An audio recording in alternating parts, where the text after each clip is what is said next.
Bangladesh premier league BPL একাদশ আসরে নবাগত দল হিসেবে অংশ নিয়েছিল দুর্বার রাজশাহী। শেষ দিকে তারা মাঠের পারফরম্যান্সে চমক দেখালেও আসর জুড়ে ছিল সবচেয়ে বিতর্কিত।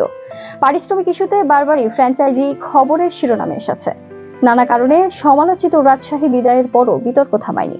টুর্নামেন্ট থেকে ছিটকে পড়ার পর থিম সং প্রকাশ করায় নেটিজেনদের আলোচনায় লক্ষ্যবস্তুতে পরিণত হয়েছে দলটি।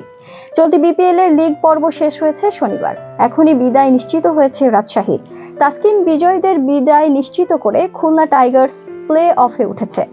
যদিও দুর্বার রাজশাহীর খেলা ছিল না সম্প্রতি। সবার আগে লিগ পর্বের পাট চুকানো দলটি সর্বশেষ ম্যাচ খেলেছে গত 27 জানুয়ারি, কিন্তু টুর্নামেন্ট তাদের ভাগ্য নির্ধারণে শনিবার পর্যন্ত অপেক্ষা করতে হয়েছে।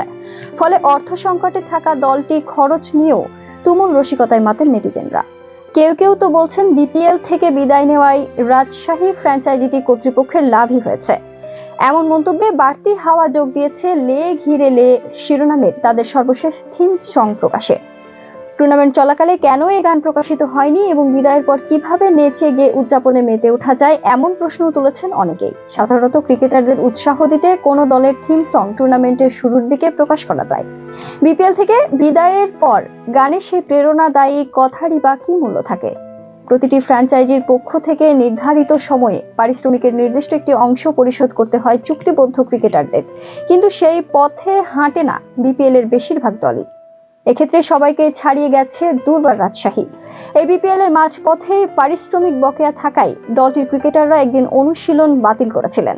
আরেক ম্যাচে একই কারণে মাঠে আসেননি তাদের কোনো বিদেশি ক্রিকেটার। ফলে রাজশাহীও সেই ম্যাচটি বিদেশি ছাড়াই খেলেছিল। এর বাইরে ক্রিকেটারদের দেওয়া পারিশ্রমিকের চেক বাউন্সের ঘটনাও ঘটে একাধিকবার। কেবল তাই নয়, চলতি বিপিএল এর অন্যতম বিব্রতকর ইস্যু সন্দেহজনক পারফরম্যান্স কিংবা ফিক্সিং এর অভিযোগ। বিপিএল এর একাদশ আসরে অন্তত 8টি ম্যাচে সন্দেহজনক পারফরম্যান্সের অভিযোগ উঠেছে, যেখানে জড়িত সন্দেহে নজরদারিতে আছেন 4টি ফ্র্যাঞ্চাইজির হয়ে খেলা 10 ক্রিকেটার। ক্রিকবাজের এক প্রতিবেদনে বলা হয়েছে, সন্দেহের তালিকায় থাকা ক্রিকেটারদের মধ্যে ফ্র্যাঞ্চাইজি হিসেবে সর্বোচ্চ 12 জন করে ক্রিকেটার খেলেছেন দুর্বার রাজশাহী এবং ঢাকা ক্যাপিটালসের জার্সিতে।